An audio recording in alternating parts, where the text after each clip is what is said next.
रमज़ान ईद के शुभ अवसर पर आप सबको शुभकामनाएं। रमज़ान का महीना बड़ा पवित्र है, बड़ा महान है। ऐसा क्यों है?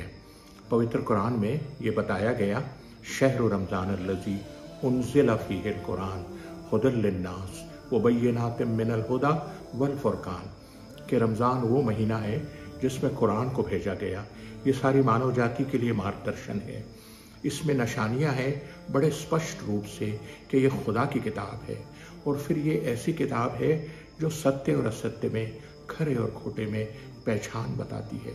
पैगंबर मोहम्मद सल्लल्लाहु अलैहि वसल्लम के, जो ईश्वर के आखिरी दूत बनकर इस दुनिया में आए, उनके माध्यम से यह कुरान संपूर्ण मानव जाति के लिए दुनिया में भेजा गया। और ये कोई हजारों साल पुरानी बात या प्राचीन काल की बात नहीं है। ये अभी अभी 1400 साल पहले की बात है। पैगंबर का जन्म, उनका जीवन, उनका संघर्ष, उनके जीवन की 23 साल में ये पवित्र कुरान का आना, उन तक पहुंचाना, ये बड़े विस्तार के साथ डॉक्यूमेंटेड है, रिकॉर्डेड है। ये इतिहास का एक हिस्सा है और पवित्र कुरान आज भी सुरक्षित है। इसमें कोई बदलाव, कोई परिवर्तन नहीं आया। पवित्र कुरान का जो विषय है, जो सब्जेक्ट है, वो है मानव। मानव को स्पष्ट रूप से ये बता दिया गया है कि उसका पैदा करने वाला कौन है, वो कैसा है, क्यों इस दुनिया में उसको भेजा गया है, कैसे जीवन उसको बिताना है, उसके जीवन का लक्ष्य क्या है, कहाँ से वो आया है, कहाँ लौटकर उसको जाना है। पवित्र कुरान में नियम दिए गए, आदर्श दिए गए, सिद्धांत दिए गए।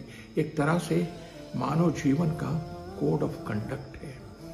इसीलिए पवित्र कुरान में ईश्वर स्वयं ये कहता है कि लोगों, हमारे पास अल्लाह की ओर से एक प्रकाश और एक स्पष्ट किताब आ गई है, जिसके द्वारा ईश्वर उन लोगों को जो उससे अपना संबंध जोड़ना चाहते हैं, शांति के मार्ग पे चलाता है, अंधकार से निकालकर प्रकाश में लाता है और सीधा रास्ता दिखाता है।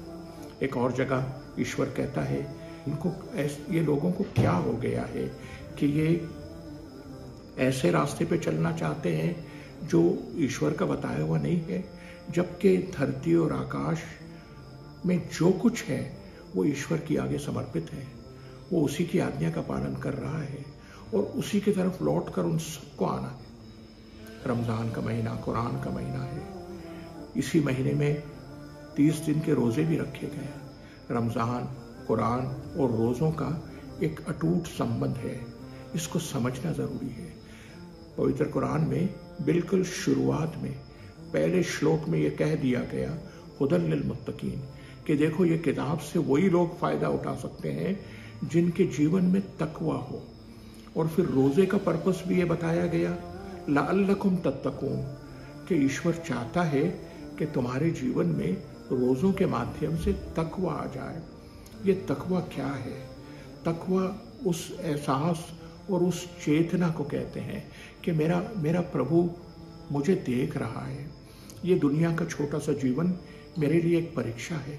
मैंने क्या किया और क्या नहीं किया इस दुनिया में, ये सब रिकॉर्डेड है मेरे प्रभु के पास। और एक दिन आएगा निश्चित रूप से, जब ईश्वर के दरबार में मुझे हाजिरी देना होगा और अपने कर्मों का हिसाब देना होगा।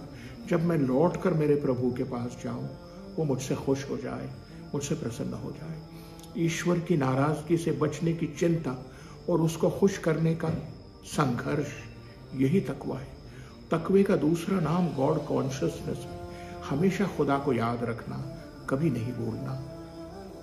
पवित्र कुरान में चेतावनी दी गई कि मनुष्य, किस चीज ने तुझे अपने प्रभु के संबंधित धोखे में डाल रखा है? तू उसको भूल गया।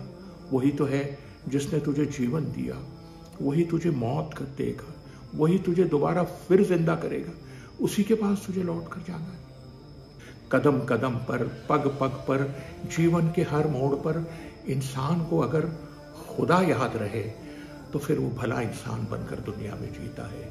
सत्य और न्याय, दया और करुणा, प्रेम और भाईचारगी, क्षमा और त्याग उसके जीवन का हिस्सा बन जाते हैं। और फिर ऐसे इंसान से खुदा प्रेम करने लगता है, उसके संग संग दुनिया में रहता है, सुख और दुख में। और दुनिया में उसे सुख, शांति, संतोष और आनंद प्राप्त होता है। और जब वो लौटकर अपने प्रभु के पास जाता है, उसका खुदा उससे खुश रहता है, उसे वेलकम किया जाता है। ऐसा जीवन उसको नसीब होता है जिसका कोई अंत नहीं, जो सदा सदा का जीवन है। और ऐसा जीवन जहाँ दुख के कोई परछाई नहीं, जहाँ हमेशा का सुख है। इंसान के जीवन का आदर्श अगर ये बन जाए तो फिर वो भला इंसान बनता है, उसका जीवन वरदान बनता है, ब्लेसिंग बनता है सारी मानवता के लिए, सारी सृष्टि के लिए। यही रमज़ान का संदेश है, यही रमज़ान की शिक्षा है। Thank you.